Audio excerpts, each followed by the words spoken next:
Everybody knows that Hollywood Unlocked, we support black businesses, businesses that are starting or businesses that have been existing for a while. And you know that today is no different. We have Ronald Green from TRIBE Worldwide Apparel. You know what's so crazy is recently me and Damon John were talking on Clubhouse about creating an experience for the culture where we can talk about things that matter to us, that are for us, as you know, with him creating FUBU. You creating a clothing line, being a person of color who's creating fashion in a space that isn't dominated by people of color. I think it's really important. So why did you choose fashion as the place where you would help to move the culture? I know that fashion statements really are sometimes the only statements that we can make when we're passing each other in the streets, when we're making our way, to our jobs or our destination. So I felt the best way for us to be able to communicate and establish a sense of connectivity with complete strangers, because that's what's necessary for us to be able to have a so-called feeling of unity, is being able to feel connected. So establishing, a fashion brand that's built on the principles of, just strong, positive aspects of black culture, I felt that was something that was very necessary for the fashion industry. And I know that fashion plays a huge role in entertainment. So I wanted to make something that entertainers and, athletes, people of all aspects would feel comfortable and proud to wear. So that's really what inspired me to go in this direction.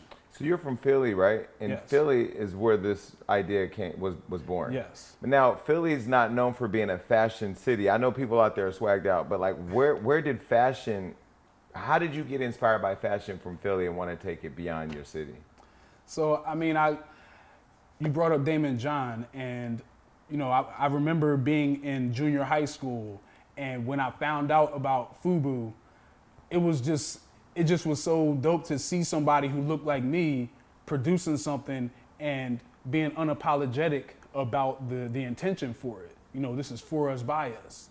And there was nothing else like that on the market. So I was excited to take part in that. And I was proud to wear that brand. And that was what I wanted to be able to recapture that. I wanted to be able to recapture that same level of inspiration and just give that to people in a more updated fashion.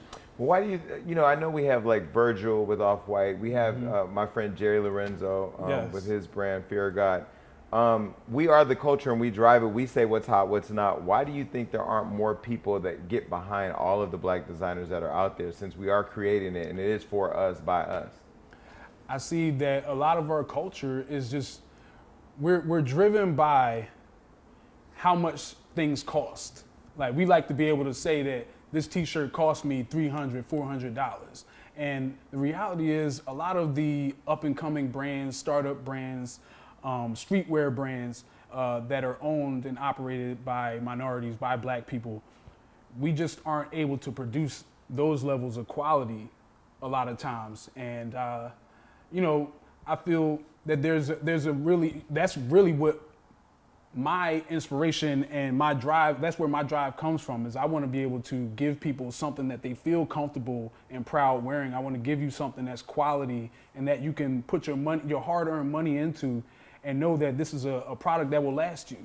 You're not just going to get one wear out of this. And I feel like that's the type of confidence that's missing with a lot of people when it comes to getting behind smaller brands and things like that. So I feel like, that's where my purpose really lies, is making sure that we show the best aspects and really step into and lean into what we can potentially become, which is, full blown, top to bottom, like fashion conglomerates. Yeah, industry leaders. I mean, Yeah. when you reinvest into black, then it makes black even more hot, right? Yes. It's not just about wearing the drip. Now, I ain't gonna lie, I'm wearing a Miri today. That's because I was in Miami and I was feeling a Miri. But I came in and I saw your shirt, HellaBlack.HellaProud, and I know that I was just on a live on Bigo in the car here they were saying, would you date somebody white? I said, well, I wouldn't date anybody white, not because I'm racist, but because I don't want to explain to people my struggle. If I wear a shirt that says HellaBlack.HellaProud, it's how I feel inside. To have to explain it to you, you're never gonna be able to get it the way that we get it, right? And so when you have such a bold statement on your shirt, HellaBlack.HellaProud, Why was it important to have something so profound that I think would resonate with black people everywhere? I think back to Neely Fuller, and he's someone from the early civil rights movement days, but he spoke about the necessity of there being a code established amongst us, like so that we can know how to move and how to operate, how to deal with each other. The culture that's established amongst us, it really is like our immune system. When we have our culture established between us, then we can easily identify who our opposition is, who the so-called oppressor is, and the different tactics that are being used against us specifically. So I felt like it was necessary for me to give us, like a signal, something that you could always, anytime you see this on a shirt, you know where my mindset is. Mm-hmm. You know that if you need something, and I've got it, I'm going to help you with it. Mm-hmm. As a black person, in the streets, we need to see somebody that we can trust. Mm-hmm. And I know in the black community, there's a lot of trust issues. Mm-hmm, mm-hmm. You know what I mean? In the family and friendships and all levels of business. So it's just really just working to establish, just a real organic level of connectivity. Mm. That's why I wanted it. What is the reaction you get from people when they see that though? Man, oh man. That's one of the best parts about operating this brand is because it's almost like I'm in a daily social experiment. Mm-hmm. It's like where I'm walking through and moving through the airport on my way to a destination. You can see people's eyes get drawn to it. Yeah, I love it. And I like have my glasses on and I'm just stepping through. And it's like, sometimes there's people who will chase me down. Bro, where did you get that shirt? I need that. And then when I tell them, yo, I made it, their minds are blown. So I'm giving my business card out and stuff. But then, when I see people who are not of the culture and they encounter me, I've had an older white woman say, "Hella black, hella proud. You should be proud." But then I've had other people where they're like less willing to deal with me or to service me because they see. And being hella black and hella proud doesn't mean that we don't appreciate or respect you. We're just saying that because we don't always get the love from everybody, yes, we're gonna love ourselves. Yes, yeah. That's the core belief of the brand. Yeah. It's all about us. It's not about anyone else. It's all about us and what we need. And we definitely need to firmly identify with ourselves and love ourselves. Mm-hmm. That's what it's all about. When you look at the impact that black people and a black designer like you have on the culture, what comes to mind? I feel like the people who come in contact with brands like mine, it's a certain orientation of your mind that occurs. Like there's a reorientation of your mind that occurs. Like it's like when you get dressed, you're getting dressed with a purpose now. Like when you come in your closet or in your drawer and you reach for this shirt, it's like you're already thinking, yo, I'm gonna kill him with this. Or it's like, depending on where you're going. It gives you a level of confidence. Yeah, for real. It's like you're stepping out differently. Like it's different from just putting on a black t-shirt. Mm-hmm. It's different from just putting on, a designer, like, who just kind of has messages that are, just kind of for everyone. When it's like really when this is about you, that's something that you can't help but be aware of. So TRIBE Worldwide Apparel, where did that name come from? Okay, so the name TRIBE Worldwide Apparel, it speaks to my intentions for the brand. I understand that over time, the diaspora has spread black people out around the world, all 7 continents. So we've developed ourselves kind of independently of each other, developed our own ways of operation, our own languages and slang, all these different things. So I wanted to have a brand name that kind of would help draw all of us back together. Mm-hmm. So TRIBE Worldwide Apparel Company we're looking to cater to the tribal mindset. And TRIBE, the acronym for TRIBE is to rule in black excellence. Mm-hmm. So anytime you wear my brand, this is what you're representing, like the intention of operating in whatever capacity you're in with a certain level of excellence. So it's like how you feel. If you look good and you feel good, and if you feel good about who you are inherently, then it's like you're going to operate with a different level of pride. So the things that you do, you're going to take more pride in that. Like the way that you speak to other people, you're going to, maybe be more mindful of that. Well, and how you allow other people to engage you is going to be different. Yes. I will say when I went on the Breakfast Club and I did this whole thing about black brands mattering, because I felt like every time I went in a room, I had to over-explain my value. When I'm like, I see the value, y'all see the value, everybody else see the value, but you don't want to acknowledge the value. So I created a sweater that just had hashtag Black Brands Matter. Yes. And I even had to say nothing, but I will say when you talked about the social experiment earlier, I would walk in meetings and eyes would go straight to that. And then I would say, and then right when they look at me, I would be like, so we're gonna have a real conversation. Because it does give you a certain level of power. It's almost like when you put on something that says HellaBlack.HellaProud, it's like you're putting on your cape. You already know you're not out just fighting for yourself. Like you're Superman for the culture at this point. And so this is your uniform to let people know before we even speak. Like, I'm too black, I'm too proud, I'm too smart, I'm too on your ass about what you're about to try to play. So it does give you a certain level of attitude. I need to get some more of my sweaters. I need to wear that to a meeting. So when you think about designer, you think about the clothes that you're going to put out, who are you thinking about, and what are you hoping that people get when they get your product?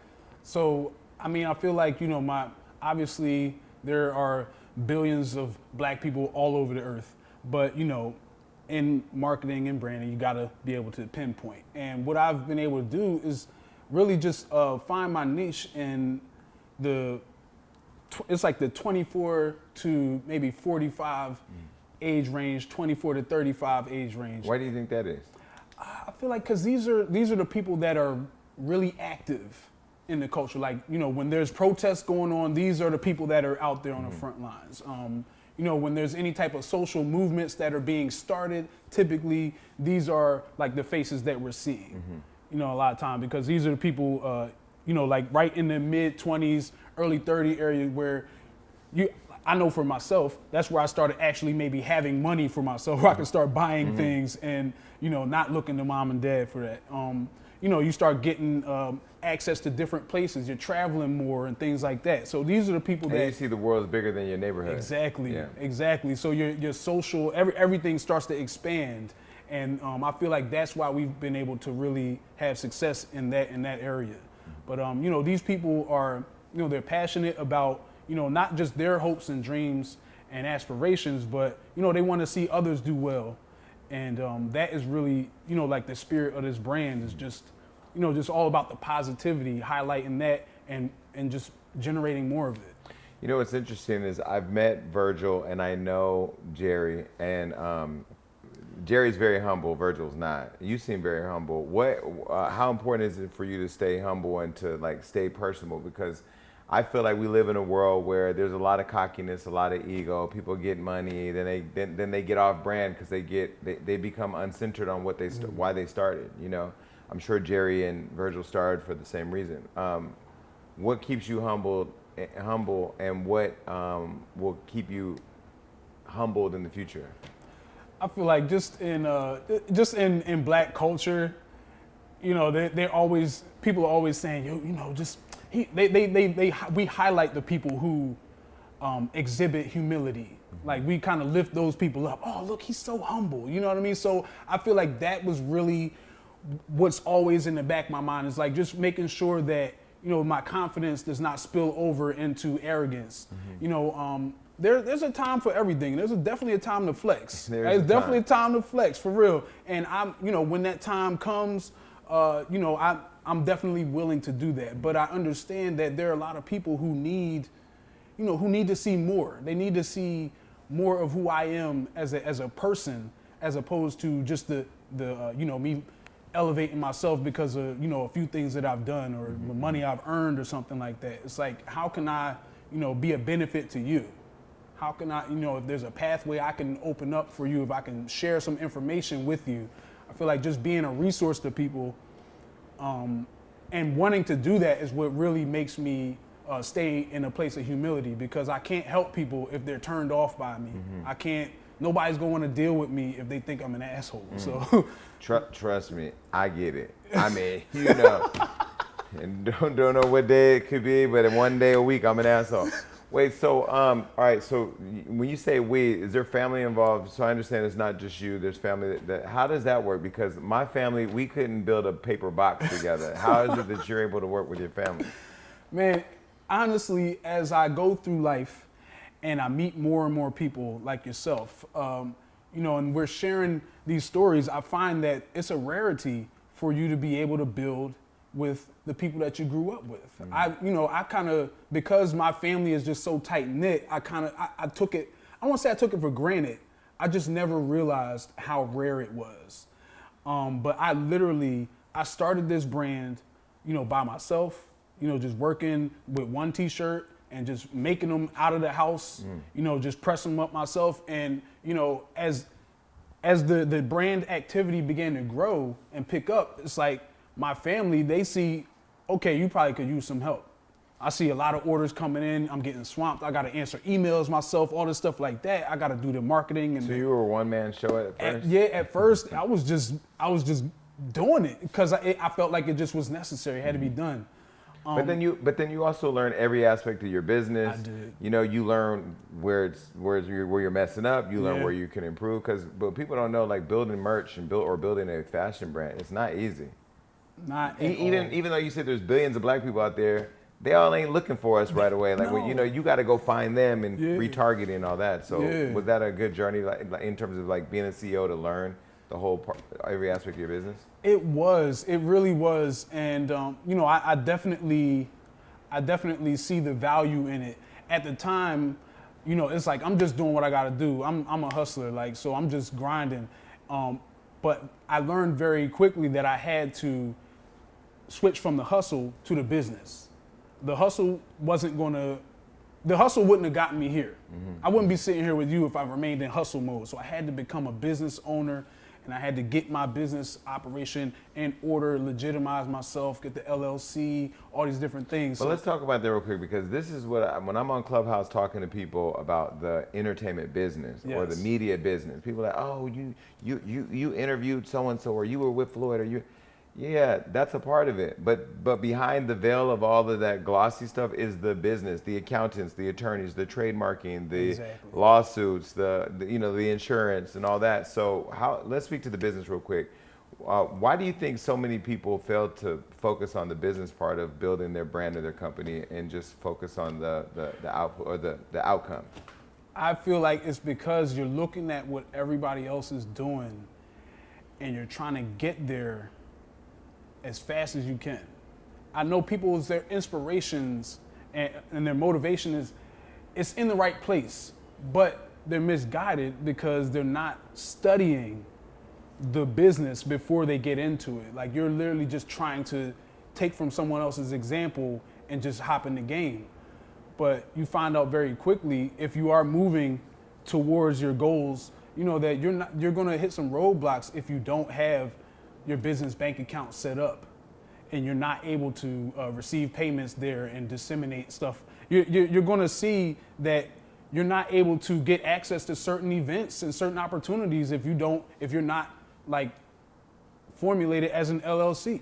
You know what I mean? There's so many things that you run into, but I know that a lot of us aren't aware of it because we start off with the hustle. A lot of us start off with the hustle, just getting it from the muscle, but you have to study. You have to study, and that's something that I did, that my mother and father were very adamant and stayed on me about, is not just trying to go out here and make money, but we need to learn the business of making money. It's like, how do these things work so that we know the inner workings, we know what's going in and coming out. People are just skipping steps and trying to play catch up. So what are the top 3 things you think you learned as an entrepreneur in fashion? Number 1, I'll say that nobody owes you anything. Nobody owes you anything. So I can't be upset or angry at anybody who didn't support my brand early on, or anybody who hasn't supported my brand to this day. You don't get upset? I won't say that I don't get upset.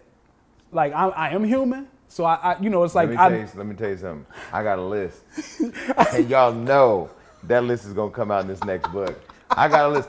You know the thing about it, my brand is built on being petty. So I you know, oh yeah, I got a list and I check it twice.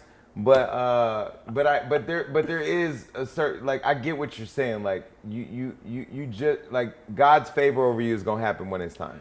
Sometimes it don't happen when you want it to, but eventually, if you stay in the hustle and you do the work, it does happen. That's it, and that's really what that is what I had to attach myself to. That message, that energy, I had to attach myself to that very early on, especially doing the type of fashion that I was doing. Like, this is very specific branding that I'm pitching, like, only to black people. Yeah. And it's very like, niche, so you know who you're marketing. But the thing is, like, the responses I'm getting from other black people, I've started my brand in 2015. So we weren't quite at the point we are now with the whole, like, where there's like a very, I don't even want to say like just the woke movement, but just like this more active awareness that black people have about the conditions we live in. You know, we weren't here back in 2015. You know, so I'm coming out with something that's just unapologetically black with a fist on the sleeve. I mean, people are looking at me like, whoa, doesn't take all that. Hey man, you know, like all white people aren't bad, you know, all these things like that. I'm having to kind of wade through all of this stuff, you know what I mean? But it's like just understanding that everybody's not going to get it in the beginning. But here we are 6 years later, and I'm sitting here talking to you. And you know, since then, we've had countless celebrities and influencers, you know, athletes that have worn the brand, like, proudly. And, you know, to be able to have that kind of support really just shows me that we were moving in the right direction and moving in our own time. When you talk about 6 years ago, I say it was about 2012, so about, 9 years ago, when Trayvon Martin died. And you look just today, or just yesterday, another guy, 18-year-old, I think he was 18-year-old or 20-year-old, young black kid shot and killed. The lieutenant in the Army who was pulled over and pepper sprayed in the car. I mean, being hella black and hella proud could be a young man being killed for having air freshener hanging in his rearview mirror, or an Army lieutenant in his car. This is why I think more of us need to be investing in our culture and in apparel like this, because, you know, I don't have to walk down the street and scream, I'm hella black and I'm hella proud. If it's on my shirt, It's on your shirt. It's already there. Yes, and that's really where our brand was able to experience, you know, success in the social movements that have taken place and taken hold in our society, is just because I wanna let people know how I feel. People need to know where I stand, because these people got me fucked up. You know, so I need to let them know. People, you know, it's like they'll wear this at the casual day at work. They want to let their boss know where they really stand. So this, you know what I mean? They want to, you know. So I've given people, since the T-shirt was so popular, I understood that people want to say this all the time. So I've put it on. I've got socks, I've got underwear, I've got the tank tops and the hoodies. I've even got headphones.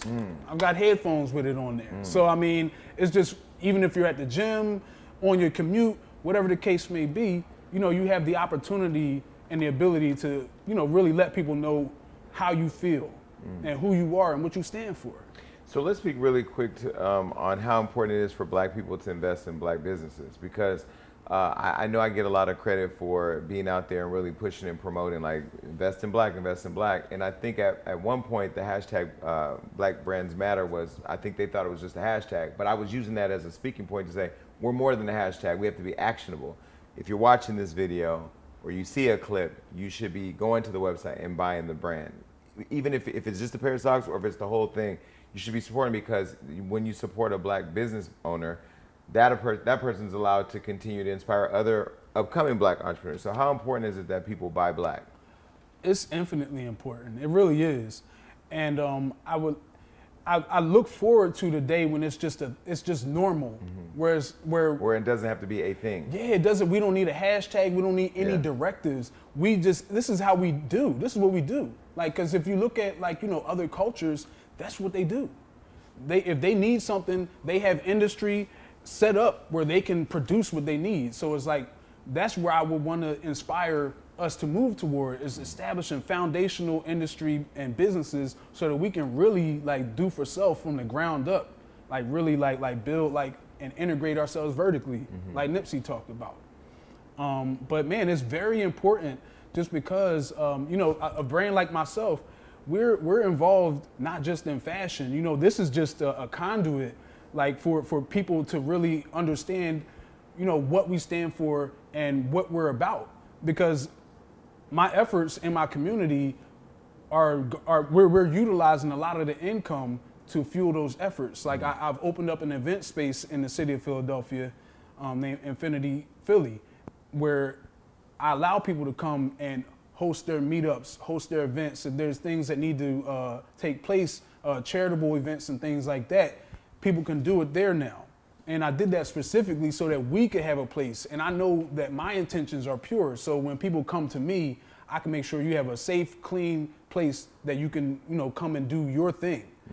So I've like been able to work with different activists and different community leaders in that way, just because people have seen value in our brand. I've been able to expand the operation in different ways.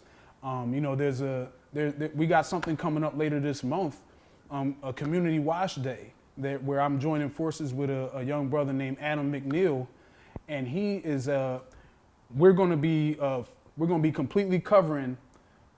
We're going to pay for an entire laundromat for the entire day for women in the community to come and wash their clothes for free, wash their families' clothes for free.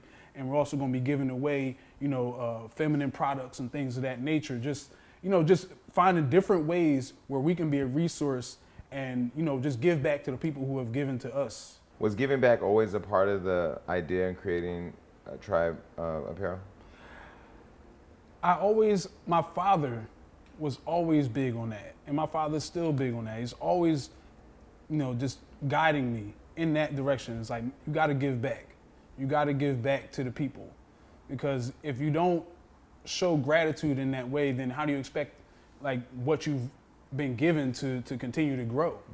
It's like showing gratitude in that way is the natural thing to do, you know, for successful people, is never forgetting, you know, the roots and continue to water the roots. So that's really, you know, where our mentality comes from. We're never going to forget, you know, the roots of the tree. But to some people, the saying "to whom much is given, much is required" is "to whom much is given and goes and buys a Bentley." So not everybody remembers to go back and give back. So was that something that you just learned from your family, your upbringing? I mean, you could still give back and get the Bentley. By the way, I'm getting a Rolls Royce, I think next week or something like that. But congratulations. You can get your Rolls Royce and you can give back. But was that something that was ingrained in you from your upbringing, or is that just something that's just who you are? Man, I feel like it just makes sense. I feel like it makes sense. And the people who are looking at me as an example, I want them to understand that success is really, it's a circle. It's a cycle that you have to keep going. Like you have to replenish, you have to constantly feed that. So, you know, remaining visible in the public and also doing things that are impactful so that people, so that you remain relevant. I mean, all these things work together. So it's like, it's a self-serving thing, but it also, you know, it's a win-win because people in the community can also gain from your desire to keep yourself relevant. So I understand, you know, the necessity of both aspects, and I feel like we've done a really good job of marrying those, and while maintaining like a real, like pure approach to inspiring and giving back to the culture. It's like it's not something that's forced or, you know, something that just seems really cliche. This is like, yo, this is who we are. This is where we've come from. A lot of the things that we've done to build the brand have involved us being literally out in the public, working and building in the streets with people. Like I come from a background of activism. So, you know, just always lending my hand and being willing to help has always been there for me. And I feel like it's really like the life's blood of the company at this point. So what's the future of Tribe Worldwide Clothing or Tribe Worldwide Apparel? And we're looking to expand into all areas of fashion. You know, we started as a t-shirt / streetwear brand, you know, with a cultural spin, but I want to take pro-black fashion, you know, to the next level. I want to be able to, well, we are doing this. We're Pro-black fashion. I don't think I've ever heard that saying before. yeah, you heard it here first. Shoot, I need to get that trademark. Well, you better. Let me tell you something about trademarks. All right? You better go get it. Yeah, I'm gonna get it right now because this is what we're doing is the pro-black fashion genre that I'm working to, you know, just firmly establish. But I want to be able to take it beyond just the streetwear. I want you to be able to wear this anywhere you go. So the button downs and the suits and stuff, you know, like leather jackets for the wintertime. I literally just did the first pro-black ski wear. Like I literally had this jacket over the winter and people went crazy for it.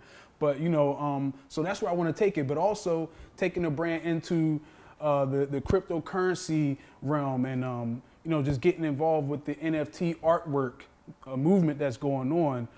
We actually just created the first pro-black NFT art. And it's available right now for purchase on OpenSea.io. But purchasing this pro-black token art will give you access to benefits, you know, from our brand. You know, where it's like free giveaways every month. You know, like we're going to be doing all types of exclusive content, having events and things where you will have you know, exclusive access, various different things like perks and benefits from just believing in the brand enough to buy into what we're doing in that area is a beautiful thing. But that's where we're looking ahead. We just want to be able to occupy all areas. So, you know, just taking pro-black fashion and everything associated with it to the next level, getting it on even more entertainers, being able to work with people like yourself who really have the ability to shift the culture and people's mindsets in a way that can really, you know, inspire some positive growth. All right, so where can everybody get the apparel? Man, so you can tap in with us at tribestyles.com. You can also find us on Instagram at Dope Tribe Worldwide. You can find us on Facebook at Tribe Worldwide Apparel Company if you're still on Facebook. And then you can tap in with us on YouTube at Tribe TV, where we're going to be dropping this content along with plenty of other great stuff that we got going on in the community. Pro-black fashion. You better try to figure out how to trademark that. Yeah. That way, then everybody else that does it or uses it has to pay you. Then the money just keeps going. That's what the black business is about. Facts on facts. Big facts. I need that. Well, listen, I appreciate you. I need my HellaBlack.HellaProud apparel so I can rock it. I got you. I got you covered. I appreciate you. Thank you.